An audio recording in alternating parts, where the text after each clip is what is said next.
Good afternoon, anti-novelists, Lilligans, and friends. I wanted to pop in quickly today and go over today's note card exercise. Today we're talking about the villain. We've been talking up to this point about other aspects of characters who form the core group of the key players in your story, but today, continuing along in the chapter on those key players, let's talk about your villain. So first of all, a quick peek. In our Fusion writing session on Monday, we'll post the introduction, which we call the compass, that gives us our heading, and then we'll post Tuesday, which is the map that actually gets into this. Myself and the esteemed Kathleen Spracklin, who's the author of Writing with Emotion, are going to discuss how to build out a good villain. So if you want to go deeper into villain content, I will drop that link down below and you can jump over to Fusion Writing and watch that video because we post those classes every Monday and Tuesday.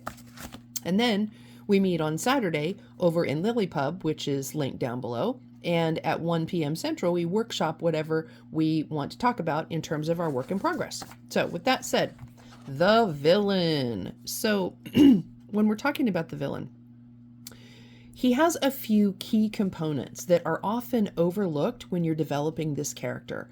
So we already know that the antagonist is the person that serves as an obstacle. So your antagonist doesn't have to be evil. They don't have to have a necessary investment in being a negative character. They're just an obstacle. They're a hindrance. And we've talked about those before. Your villain, however, is evil. Now, I'm going to talk about the traditional conflict-driven story villain because that's our common frame of reference. In the book, I go way more in depth about different kinds of villains and things that you can do with them. But for our purposes, let's just nail the mainly accepted bad guy so we all are on the same page with him. First of all, you're going to develop your villain as someone who is dangerous, okay? From the get-go, your reader knows this is the bad guy. They're generally selfish and self-centered and self-motivated. However, those compulsions are not justified. So they're not doing something out of a sense of justice or to make things right. They're doing something because they're evil. Secondly, they have an intent to harm the protagonist, where your antagonist may just be wanting to influence your protagonist out of wanting to help them. Maybe they have a little jealous streak. They're not evil. They're just misguided. They don't have bad intentions to actually harm anyone. The villain, however, does. It's not a coincidence that the villain wants to hurt your main character.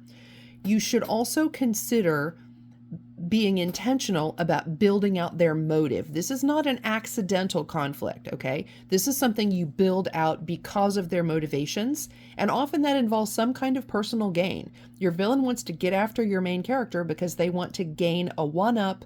They want to win somehow. Another purpose for the villain is a constant, reliable pressure. They threaten in order to harm. This is a no-nonsense bad guy. One of the things you can consider when you're troubleshooting or trying to build out your villainous character to make them a really great character is to consider their intellect and their skill as compared to that of your protagonist. Remember, they're two sides of the same coin. They drive and motivate each other towards the ultimate end, which is some kind of battle, crisis, or conflict. So in that way, you want to consider in the beginning, what if your villain is way smarter and way more skilled in some ways than your main character? Your main character starts out at a deficit that they have to account for, come to terms with, and reckon in order to finally win over the evil bad guy. That is a great way to set up some tension and to provide your reader a nice payoff at the end because your main character takes that journey, gets the better of them, and finally defeats that bad guy.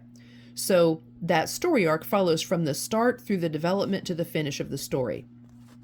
A final note is to build in traits with depth. Your villain doesn't have to be just all bad all the time. What if he really loves his mom? How sweet is that? What if he has a sweet little cat that is the love of his life?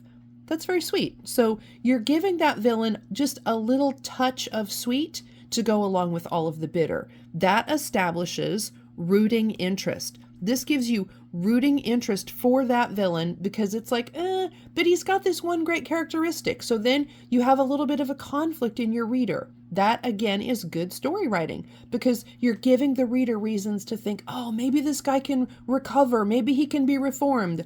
Au contraire, he's evil. So one of the things that I write about in the book is building a traits triangle.